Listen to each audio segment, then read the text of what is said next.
Hello guys, welcome to the channel. आज हम continue कर रहे हैं अपनी सॉफ्टवेयर इंजीनियरिंग की प्लेलिस्ट को, जिसमें हमारा आज का टॉपिक है difference between waterfall model and ITT model. मैंने आपको इससे पहले और भी डिफरेंसेस करा चुकी हूँ। ये हमारा लास्ट डिफरेंस है, जिसमें हमारा वाटरफॉल मॉडल और आईटीटी मॉडल को हम कंपेयर करेंगे।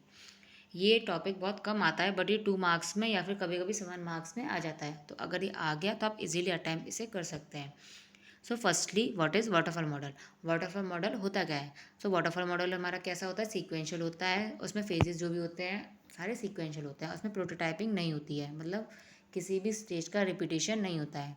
बट जैसा कि आईटीटी मॉडल का नाम है, आईटीटी मतलब इसमें आइटेशंस होती हैं, मतलब इसमें जो हमारे फेजेस होते हैं वो रिपीट होते हैं। अब इसके हम की पॉइंट्स देख लेते हैं कुछ। पहला आता है हमारा अप्रोच। हमारा वाटरफॉल मॉडल के अंदर सीक्वेंशियल वे में हमारा प्रोसेस रन होता है, और जो आइटरेटिव मॉडल है इसमें रिपीटेटिव साइकिल्स होती हैं। नेक्स्ट हमारा फ्लेक्सिबिलिटी। जो हमारा वाटरफॉल मॉडल है, क्योंकि इसमें प्रोटोटाइपिंग नहीं होती है, इसलिए इसमें फ्लेक्सिबिलिटी बहुत कम होती है। उसमें हम चेंजेस बहुत मुश्किल से कर पाते हैं।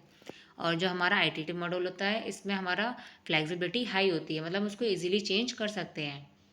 नेक्स्ट आता है हमारा कस्टमर इन्वॉल्वमेंट। जो हमारा वाटरफॉल मॉडल है, इसके अंदर कस्टमर इन्वॉल्वमेंट बहुत कम होता है, या फिर अगर होता भी है तो इनिशियल स्टेज पे होता है, जब हमारे रिक्वायरमेंट्स को हम गैदर कर रहे होते हैं। क्योंकि जब रिक्वायरमेंट हमारे इस वाटरफॉल मॉडल के अंदर एकदम क्लियर वेल डिफाइंड चाहिए होती हैं। और जो हमारा आईटीटी मॉडल है, इसके अंदर जो हमारा कस्टमर का इन्वॉल्वमेंट है वो चलता ही रहता है, तभी तो हमारा इसमें बार बार आइटरेट करता है। अगर कस्टमर सेटिस्फाई एक बार में हो जाएगा तो उसमें आइटेशन नहीं करनी पड़ेगी। बट आइटेटिव मतलब क्या होगा? इसमें आइटेशन चाहिए जब भी कस्टमर हमारा सेटिस्फाई नहीं होगा। आइटेटिव model encourages ongoing customer involvement. Next आता है हमारा प्रोसेस ट्रैकिंग। जो हमारा वाटरफॉल मॉडल है, इसके अंदर हमारे प्रोसेस कब ट्रैक की जाती है? जब हमारा कोई भी फेज़ हो चुका हो, measured by completion of pre defined phases. और जो हमारा आइटरेटिव मॉडल है, इसमें हम कब मेज़र करते हैं? जब हमारा आइटरेशन कंप्लीट हो जाती है। नेक्स्ट आता है हमारा डॉक्यूमेंटेशन। जो हमारा वाटरफॉल मॉडल है, इसके अंदर एम्फेसाइज एक्सटेंसिव डॉक्यूमेंटेशन। इसमें डॉक्यूमेंटेशन बहुत हाईली रिकमेंडेड होता है या फिर बहुत ज़रूरी होता है। और जो हमारा आईटीटी मॉडल है, इसके अंदर डॉक्यूमेंटेशन ज़्यादा नहीं चाहिए होता, ज़रूरी नहीं है कि हो। और इसमें जो डिलीवरी होती है, फाइनल प्रोडक्ट डिलीवर होता है एंड में।